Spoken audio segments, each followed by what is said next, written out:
Advance account CA inter का पहला subject है। तो जब इसको आप अटेंड करने जाते हो तो स्टार्टिंग के जो 3 से 4 दिन है कि जो प्लानिंग की बहुत ज़्यादा इंपॉर्टेंट होती है। ये जो बातें मैं आपको बताने वाला हूँ, अगर ये बातें मुझे पहले पता होती तो शायद मुझे अटेम्प्ट नहीं लगते, शायद मुझे 6 अटेम्प्ट लगे हुए हैं, ये अटेम्प्ट मुझे नहीं लगते। क्योंकि जो कि पहला अकाउंट्स का पेपर है, इसके पहले की जो स्ट्रैटेजी है 3-4 दिन की, 1 हफ्ते की, क्या चीज़ें कैसे करनी चाहिए, कैसे प्लानिंग बनाना चाहिए, 4 दिन करना चाहिए अकाउंट्स को, मुझे 4 दिन पढ़ना चाहिए, 5 दिन पढ़ना चाहिए, 6 दिन पढ़ना चाहिए, 1 हफ्ता पढ़ना चाहिए, कैसे पढ़ना चाहिए, एएस को एक साथ में करना चाहिए कि चैप्टर को एक साथ में करना चाहिए, कैसे चैप्टर को एक साथ में करना चाहिए, बहुत सारे क्वेश्चंस का आंसर मैं इस वीडियो में देने वाला हूँ। और जो भी चीज़ें मैं आपको बताने वाला हूँ, आपको टेंशन लेने की कोई ज़रूरत नहीं है। ये सब चीज़ें मैंने एक पीडीएफ में बना के अपने टेलीग्राम चैनल पे डाल दूंगा इस वीडियो के बाद। तो आपको ध्यान क्या देना है और क्या क्या बातों का ध्यान देना है, ठीक है। मैंने पूरा प्लानर बना के रखा हुआ है कि क्या चीज़ें कैसे करनी है और कब से पढ़ना चाहिए, आइडियली कब से पढ़ना चाहिए आपको। तो नॉर्मली ऐसा होता है कि जब अकाउंट्स पहला सब्जेक्ट है, ठीक है, अगर पहला पेपर अच्छा गया तो आगे के पेपर में कॉन्फिडेंस मिलता है। ऐसा नहीं है कि पहला पेपर आपका अच्छा नहीं गया है तो आगे पेपर खराब जाता है, ऐसा बिल्कुल नहीं है। बट ऐसा है कि अगर पहला पेपर थोड़ा अच्छा गया आपका तो आगे हमें कॉन्फिडेंस मिलता है कि हाँ मैं आगे अच्छे से कर सकता हूँ, ठीक है। तो पहला पेपर अच्छा जाने का बहुत बड़ा फैक्टर होता है कि आप कितना दिन इसको अलॉट कर रहे हो। कि देखो आप ऐसा क्या होता है, अकाउंट्स पहला पेपर है तो इसमें क्या होता है कि आपके पास दिन अच्छा खासा है तो अपने हिसाब से आप इसको दिन दे सकते हो। ऐसा नहीं है कि बस 1.5 दिन है, ठीक है। तो अब दिमाग में इशू क्या आता है हमारे कि मैं इसको कितना दिन दूँ। अब कोई लोग 1 हफ्ता देते हैं, कोई लोग 8 दिन देते हैं, 7 दिन देते हैं, 5 दिन देते हैं, 3 दिन देते हैं। तो जर्नली एक एवरेज स्टूडेंट को उसको कितना दिन देना चाहिए, 3 से 4 दिन। अगर कम से कम 3 दिन तो देना ही चाहिए और मैक्स टू मैक्स 4 दिन, इससे ज़्यादा दिन आपको उसको नहीं देना है। आप ऐसे क्यों बोल रहे हो सर इसको मुझको इतना 4 दिन देना है, मैं मुझे 1 हफ्ता देना है, इसको चलो दे सकते हो। पर जो आपने 1 हफ्ते की स्टार्टिंग में पढ़ा है ना, एंड में आके भूल जाओगे। अनटिल अनलेस अगर आप बहुत एक्सेप्शनल स्टूडेंट हो, अगर आप रैंकर से पूछो तो रैंकर बताओ, रैंकर तो 1 हफ्ते से स्टार्ट कर देता पढ़ना। पर वैसा नहीं है, मेजोरिटी लोग 3 या 4 दिन से पहले स्टार्ट करते हैं। आप उसको 3 और 4 दिन में स्टार्ट कैसे पढ़ना है मैं आपको बताता हूँ। आपको 6 तारीख को पेपर है तो आप 2 तारीख से आप अकाउंट्स उठा लो, 2 तारीख के आधे दिन से या फिर 2 तारीख के पूरे दिन से, जैसा आपको सही लगे। पर 3.5 दिन 4 दिन आपका हो जाएगा। आप 2 तारीख से अकाउंट्स उठा लो आधे दिन के बाद, ठीक है। उसके बाद आपको कैसे सब चीज़ों को प्लान करके चलनी है, ठीक है। तो जो भी मैं आपको बता रहा हूँ आपको टेंशन लेने की कोई ज़रूरत नहीं है, आपको लिखने की भी कोई ज़रूरत नहीं है। मैंने जो चीज़ें हैं सब पीडीएफ में बना के अपने चैनल में डाल दी। तो आपको जैसे अब आपके मन में आता है कि भाई मेरे को, चलो मैंने बता दिया आपको 3 से 4 दिन दे के चलना है। अब लोगों के मन में आता है कि पहले मैं चैप्टर्स पहले अच्छे से कर लूँ, माल कमीशन, इन्वेस्टमेंट, कंसोलिडेशन, ये सब जो चैप्टर्स वाइज है तो एएस ही, पर ये चैप्टर जैसे प्रैक्टिकल है तो इनको मैं एक साथ में कर लेता हूँ, उसके बाद लाइन से मैं एएस करके चलूँगा। ये अप्रोच गलत है। आप अगर एएस करने जाओगे ना लाइन से, पहले आपने चैप्टर खत्म कर लिया, उसके बाद अगर एएस करने जाओगे ना तो आपको बहुत ज़्यादा बर्डन फील होगा, आप बोर हो जाओगे। आपको लगेगा यार ये क्या हो रहा है, थियरी एक साथ में, एएस एक साथ में पढ़ोगे, ऐसा नहीं करना है, आपको मिक्स करके चलना है। अब आपको कैसे समझेगा कि एक दिन में कौन सा चीज़ें करनी चाहिए कि नहीं करनी चाहिए। और ये जो मैं आपको बता रहा हूँ, ये जो स्ट्रैटेजी बता रहा हूँ, ये मुझे मेरे सर ने बताई थी, नितिन गोयल ने। क्योंकि मेरे को भी समझ में नहीं आ रहा था मुझे क्या करना चाहिए क्या नहीं करना चाहिए। तो फिर उन्होंने जो बातें बताई थी मैंने उनको ही फॉलो किया और बाद में, जो कि वो बहुत ही इफेक्टिव होती हैं। क्योंकि अगर जो चीज़ उनको पता है, नितिन गोयल ने जो स्ट्रैटेजी बनाई है 3 दिन की, उन्होंने 3.5 दिन की स्ट्रैटेजी बना के दी है क्या चीज़ें कैसे पढ़नी चाहिए। तो वो चीज़ें उनको पता है कि हाँ ये चीज़ें एक दिन में हो सकती हैं, तो उन्होंने बना के दिया है। तो उस वही चीज़ें मैं आपको अभी बताने वाला हूँ जो चीज़ें मैंने फॉलो की थी। तो अभी आपको क्या करना है, आपको 2 तारीख को फाइनेंशियल स्टेटमेंट और AS13 और AS20 ये आपको ख़त्म कर लेना है। और आपको फोकस ये करना है मॉड्यूलर क्वेश्चन पे। अब मेरी बात मानो, सिर्फ मॉड्यूलर क्वेश्चन करके चलो, 80% पेपर मॉड्यूल से आएगा। जैन 26 का 80% पेपर मॉड्यूल से बन के आएगा। अगर 80% पेपर मॉड्यूल से बन के नहीं आया मैं वीडियो बनाना बंद कर दूंगा। अब मैच करके देख लेना। अब जब क्वेश्चन देखोगे ना तो आपको लगेगा ये मॉड्यूलर क्वेश्चन है, मोस्टली मॉड्यूलर क्वेश्चन है। तो आपको क्या करना है, आपको जब 2 तारीख को आपको फाइनेंशियल स्टेटमेंट, AS13, AS20 अच्छे से करके जाना है। और आप जब आगे आप 2 तारीख को आप स्टार्ट करने वाले हो अकाउंट्स, तो अकाउंट्स में आप पहला पार्ट स्टार्ट कर रहे हो तो जो फाइनेंशियल स्टेटमेंट के 1-2 क्वेश्चन लिख के कर लेना कि revenue of the income, total मतलब एसेट साइड, ये साइड पूरा अच्छे से 1-2 क्वेश्चन लिख लेना। तब आपके हाथ में कॉन्फिडेंस आएगा कि हाँ चलो क्योंकि आप अगर लिख लोगे ना एक बार तो आपको स्टार्ट अच्छा मिल जाएगा कि रिवीजन करने में मज़ा आएगा, ठीक है। आप AS20 भी अच्छे से लिख लो, AS13 भी अच्छे से लिख के कर लो अच्छे से, क्योंकि आप ये स्टार्टिंग कर रहे हो तो स्टार्टिंग कम से कम अच्छे से लिख के करो, ठीक है। ये 3 चैप्टर आप कर लो। अब ये 3 चैप्टर आप आधे दिन से भी कर सकते हो या पूरे दिन से भी कर सकते हो, पर ये 3 चैप्टर अच्छे से होने चाहिए। अगर क्योंकि आप स्टार्ट करो तो स्टार्ट में कंजूसी नहीं करनी है, आपको मॉड्यूल ही देखना है, ठीक है। या फिर आपके पास जो नोट्स होगा उसमें मॉड्यूल क्वेश्चन तो होंगे ना, तो मॉड्यूल क्वेश्चन ही करना है, बाकी क्वेश्चन बस आपको देखने हैं। जितना मॉड्यूल में आपको लगता है कि हाँ भाई ये इंपॉर्टेंट क्वेश्चन है तो इसको सॉल्व करना, आपको अच्छे से सॉल्व करना है। फाइनेंशियल स्टेटमेंट का एक दो क्वेश्चन तो अच्छे से सॉल्व कर लेना, क्योंकि वो बहुत चांसेस थे कि आएगा ही आएगा। AS13 अच्छे से कर लेना, AS20 अच्छे से कर लेना, ठीक है। उसके बाद आता है ये 3 चैप्टर आपने 2 तारीख को कर लिए। अब 3 तारीख आती है 3 जनवरी। 3 जनवरी को आपको क्या करना है? 3 जनवरी को आपको करना है कैश फ्लो स्टेटमेंट। अब ऐसा होगा कैश फ्लो स्टेटमेंट, अभी जैसे क्या कुछ कुछ सब्जेक्ट ऐसे हैं ना, कुछ कुछ टॉपिक्स ऐसे हैं जो बहुत हार्ड है, ठीक है। आप सोचते हो कि मैं एडवांस अकाउंट्स में ये छोड़ दूंगा, ये टॉपिक छोड़ दूंगा, मुझे समझ में नहीं आ रहा है, मैं छोड़ दूंगा। और मुझे लोग बहुत बोलते हैं कि इसको छोड़ सकता हूँ क्या, उसको छोड़ सकता हूँ क्या, मुझे समझ में नहीं आ रहा। मैं बोल रहा हूँ कि कैश फ्लो स्टेटमेंट में इनडायरेक्ट मेथड ही हार्ड है ना, डायरेक्ट मेथड तो ईजी है। तो आप इनडायरेक्ट मेथड को देखते हो, मैं स्पेसिफिकली कैश फ्लो स्टेटमेंट को नहीं बोल रहा हूँ। मैं ये कुछ भी हो सकता है, AS हो सकता है, चैप्टर हो सकता है, कौन सा भी चैप्टर, मतलब कौन से भी सब्जेक्ट का हो सकता है। आपको एक चैप्टर का एक सिंगल चीज़ देखते हो, मान लो कैश फ्लो स्टेटमेंट में इनडायरेक्ट मेथड हार्ड है, पर डायरेक्ट मेथड तो ईजी है। जो चीज़ ईजी है उसको तो करना चाहिए ना आपको, जो हार्ड हो छोड़ दो, वो समझ के ले लो एक बार। पर क्या होता है कि कोई चीज़ हमको जब करनी नहीं होती ना, तो हम उसको पूरा चैप्टर ही छोड़ देते हैं, यार इसको करना ही नहीं है, इसका ईजी पार्ट भी नहीं देखना है। वो एक्चुअली होता है, जब मान लो मेरे को अगर AS ब्रांच मुझे करना है, मेरे को ब्रांच पसंद नहीं है, तो मैं पूरा ब्रांच ही छोड़ देता हूँ। ऐसा नहीं कि ब्रांच में छोटे कुछ इजी भी तो है ना, कुछ अकाउंट्स इजी भी तो है ब्रांच अकाउंट में, तो उनको समझ के चल लो, बाकी हार्ड वाला छोड़ दो ना। पर आपसे हम क्या करते हैं, पूरी तरीके से छोड़ देते हैं। ऐसा आपको नहीं करना है। आप कोई भी AS पढ़ रहे हो, कोई भी चैप्टर पढ़ रहे हो, अकाउंट्स की बात कर रहा हूँ, अगर कोई भी ऐसा आपको समझ में नहीं आ रहा है तो एटलीस्ट उसकी अंडरस्टैंडिंग ले लो ना, एटलीस्ट वो समझ, उसका इसी पार्ट तो समझो, हार्ड पार्ट छोड़ दो।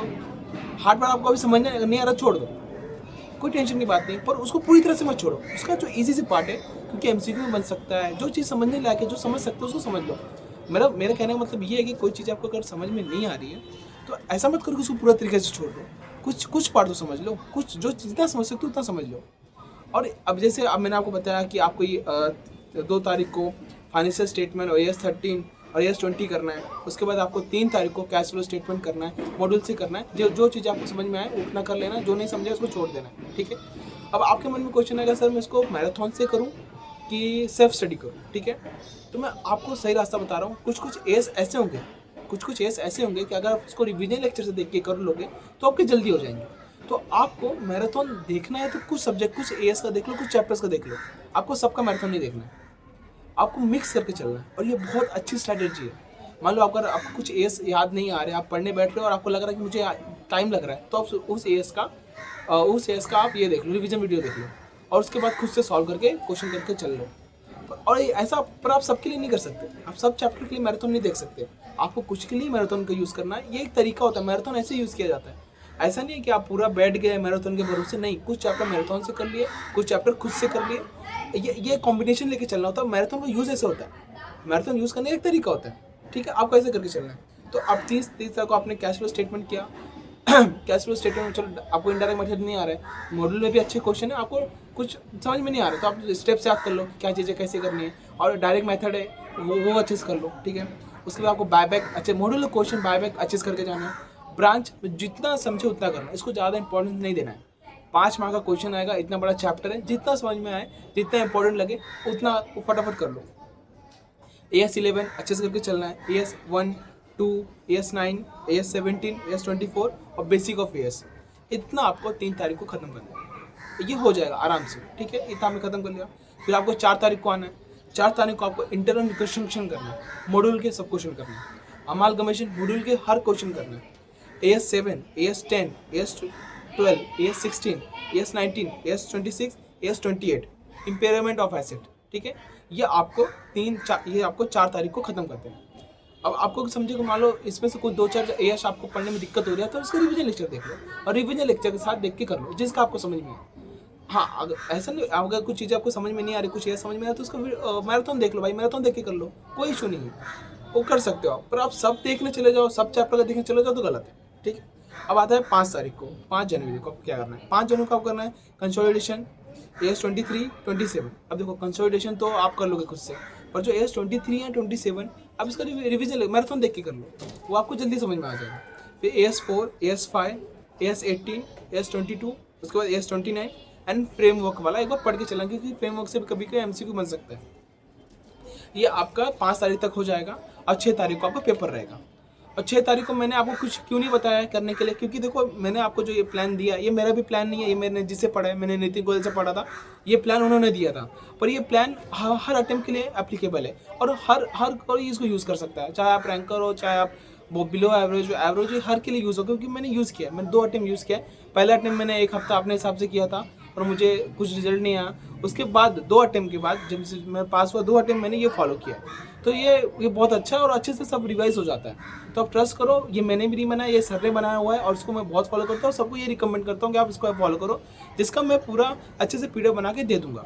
बस आपको इसमें बातें क्या ध्यान रखनी है कि मैंने ये 2 तारीख से आपको बना के दिया, 2 तारीख के आधे दिन से कुछ चीज़ें ऐसी होंगी, मतलब 2 तारीख को तो आप पूरा कर लोगे, पर 3 तारीख को कुछ चीज़ें होंगी जो नहीं हो पाएंगी, उसको आपको अगले दिन करना है, ठीक है। और 4 तारीख को कुछ चीज़ें नहीं हो पाएंगी, उसको अगले दिन करना है। 5 तारीख को कुछ नहीं हो पाएंगे, उसको अगले दिन करना है। सॉरी, पर कुछ चीज़ें होंगी जो कि 5 तारीख को आपको करने को जो मैंने दी थी वो नहीं होंगी, तो वो 6 तारीख की सुबह उठ के आप कर लेना, ठीक है। इसलिए 6, क्योंकि कुछ चीज़ें होंगी जो सुबह 6 तारीख के जब आप पेपर देने जाओगे तो वो आपको कुछ चैप्टर बचे रहेंगे, तो आप उस सुबह चैप्टर को मतलब 6 तारीख को एग्जाम है ना, 12 बजे के पहले आपके सब चैप्टर हो जाएंगे। बस इस बात का ध्यान रखना कि स्लीप साइकिल नहीं बिगड़नी चाहिए। अगर आप सोच रहे हो कि मैं अब रात भर एग्ज़ाम के 1 दिन पहले आप रात में जाग लो पूरा अच्छे से, तो जाग के पढ़ो फिर एग्ज़ाम का पेपर देने जाओ, ऐसा बिल्कुल मत करना। अगर आपने अकाउंट्स के 1 दिन पहले रात भर जागा, आपका पेपर भले ही अच्छा जाए, अगले दिन आके पूरा सोओगे, पूरा अगला दिन बेकार जाएगा, लॉ का पेपर गंदा हो जाएगा, टाइम नहीं मिलेगा पढ़ने को। स्लीप साइकिल कैसे चल रहा है, अभी आप 2 बजे सो रहे हो, 8 बजे उठ रहे हो, वैसा करो। अभी आप 10 बजे सो रहे हो, सुबह 6 बजे उठ रहे हो, वैसा करो। जैसा कर रहे हो वैसा। अगर अभी आप 3 या 4 बजे सो रहे हो और सुबह आप 8 या 9 बजे उठ रहे हो, तो वही स्लीप साइकिल रखो, उसमें कॉम्प्रोमाइज़ मत करो। स्टार्टिंग पहला पेपर है, उसके लिए आराम से जितना चिल हो सकते हो माइंड उतना चिल रखो और मॉड्यूल में फोकस करो, मॉड्यूल से ही पेपर आएगा, ये मान के चलो, ठीक है। ठीक। और क्या बात है, और अभी जो इसमें 10-12 पॉइंट जो मैंने लिख के रखे हुए हैं, जो चीज़ मैंने अभी आपको बता दी, और 10-12 पॉइंट जो आपको ध्यान दे के चलने हैं, जो मैंने लिखे हुए हैं, ओनली मॉड्यूल के क्वेश्चन पर स्ट्रिक रहना, ट्रस्ट करो, मॉड्यूल से पेपर आएगा। दूसरा, एएस का प्रेजेंटेशन का टेंशन मत लो, ठीक है। एएस का अभी आपने एएस पढ़ा, ठीक है, अब आपको समझ में ना आ रहा है इसको प्रेजेंट कैसे, आप मॉड्यूल में देखो कैसे प्रेजेंट किया है, उसको अपने हिसाब से प्रेजेंट करो। आपको जैसे समझा है ना वैसे लिख के आ जाओ, कोई फर्क नहीं पड़ता। आपको जैसा समझा वैसे, टेंशन नहीं मतलब कि मेरे को एएस को प्रेजेंट कैसे करना है, थियरी एएस को प्रेजेंट कैसे करना है, नहीं। आपने एएस पढ़ा, आपको जो समझ में वैसे लिख के आओ, ठीक है, उसका टेंशन मत लो आप। हाँ, और ये तीसरा पॉइंट, अगर कुछ छोड़ रहे हो तो पूरा मत छोड़ो। अगर कोई एएस आपको हार्ड लग रहा है, कोई भी चीज़ आपको हार्ड लग रही है, उसको पूरा मत छोड़ो, एटलीस्ट उसका इजी पार्ट तो कर लो ना। इजी पार्ट तो कर सकते हो यार पूरा। देखो ये मैं भी मानता हूँ कि कुछ चीज़ें ऐसी होती हैं कि यार मेरा मन ही नहीं कर रहा, उसको करना ही नहीं है, वो आपको ना चिढ़ मच जाती है उस चैप्टर से, पर एटलीस्ट उसका इजी पार्ट तो कर लो, एमसीक्यू में आ जाएगा तो दिक्कत हो जाएगा। और तीसरा होता है कि रिवीजन लेक्चर और मैराथन का यूज़ मिक्स करना है। आपको सब चीज़, आपको अगर आप देख रहे हो ना मैराथन, तो सब चैप्टर और सब एएस के लिए नहीं देखना है। कुछ चैप्टर जो लगता है कि आप वीक हो, उसके लिए आप देख सकते हो। और हाँ, और ये इंपॉर्टेंट एएस कौन से, देखो अभी जो मैंने आपको बताया, प्लानर दूंगा मैं, प्लानर जो मैंने आपको बताया कि क्या दिन में क्या क्या करना है, मैंने आपको बताया कि 2 तारीख को क्या करना है, 3 तारीख को क्या करना है, 4 तारीख को क्या करना है, 5 तारीख को क्या करना है, ठीक है, ये मैंने आपको बताया। और अब इनमें जो मैंने एएस बताया, इंपॉर्टेंट एएस कौन से, देखो एएस 7, 16, 19, 20, 28, ये जो 5 एएस है ना, इसमें से 3 एएस तो पक्का आएगा, ये बहुत इंपॉर्टेंट एएस है। तो आपको इन पे ज़्यादा फोकस करना है, इसके बाद आपको दूसरे एएस पे फोकस करना है। देखो करना तो है ही, ये प्रैक्टिस मतलब ये सबको सब करना है, पर इस पर ज़्यादा फोकस करना है, क्योंकि जो मैं पीडीएफ दूंगा तो उसमें स्पेसिफिकली सब लिख के दे दूंगा आपको। छठा पॉइंट ये आता है कि कुछ चैप्टर हाँ, आपके अगर कुछ चैप्टर आपके नहीं हुआ, मतलब आप जो मैंने आपको प्लानर दिया, ठीक है, और प्लानर में आपके वो नहीं हुआ चैप्टर, तो वो कोई बात नहीं, 6 तारीख को जो दिन दिया है ना मैंने खाली, वो वहाँ कर लेना आप, ठीक है।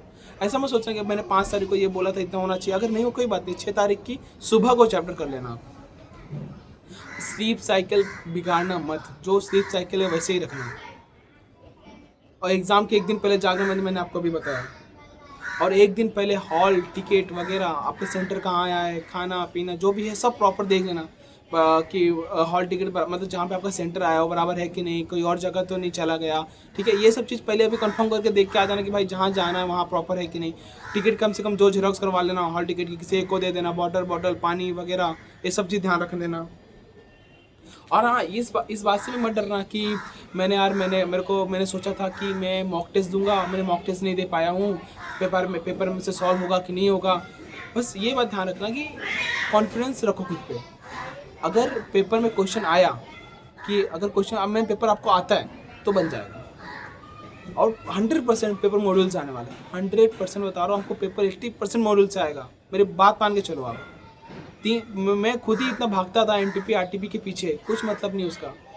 मोस्टली एमटीपी का पेपर तो मॉड्यूल से आता है, आरटीपी में हुआ नया क्वेश्चन आया तो आया, पर नया क्वेश्चन कितना ही आएगा भाई, खुद सोचो ना। नया क्वेश्चन आएगा तो कितना आएगा? अरे 120 मार्क का पेपर है, आएगा 30 मार्क का पेपर, 30 मार्क का पेपर नया आ गया, चलो बाकी मार्क तो सेम ही रहेगा। खुद सोचो ना, कहाँ से पेपर डालेंगे वो? 70-80 मार्क का पेपर तो मॉड्यूल से डालेंगे ना। हमको चाहिए कितना? हमको 60 चाहिए बस, बस बन गया 60 मार्क्स। हाँ, तो आपको यही फोकस करके चलना है, स्लीप साइकिल नहीं बिगाड़नी है। इंपॉर्टेंट ईयर्स मैंने बताया, उस पर फोकस करना है। और प्लानर जो मैंने दिया आपको कि भाई जो कि नितिन गोयल सर ने, मैंने उनको फॉलो किया था क्योंकि मैं उनका स्टूडेंट हूँ। और ऐसा भी नहीं है कि मैं बता सकता था मैंने बनाया, पर मेरे को लगता है कि भाई जो चीज़ है, जो चीज़ रियल और रियल, मैंने कुछ नहीं बनाया। मेरे को सर ने जो बताया था, गाइडेंस दी थी, वो गाइडेंस मैं आपको दे रहा हूँ। और बिलीव करो, जो सर ने बताया बहुत सही बताया। और ये जो प्लानर बहुत सही प्लानर, और किसी का वीडियो रेफर करने की कोई ज़रूरत नहीं है। मॉड्यूल करो, 3 बात याद रखो, मॉड्यूल करो, मॉड्यूल का क्वेश्चन करो। और जैसा जो प्लान मैंने आपको प्लानर जो भी मैं अपने टेलीग्राम पे डालूंगा, जो मैंने आपको बताया कि आपको फॉलो करना है 2 तारीख से, ठीक है, 2 तारीख के आधे दिन से, उसको फॉलो कर लो। और कुछ जो क्वेश्चन जो नहीं आ रहा है, मिक्स करके मैराथन को मिक्स कर देखो। खुद कुछ चैप्टर खुद से करो, कुछ चैप्टर जो समझ में आया वो मैराथन से कर लो, ठीक है। किसी को पूरा छोड़ के मत जाओ, एटलीस्ट उसकी अंडरस्टैंडिंग ले लो, ठीक है।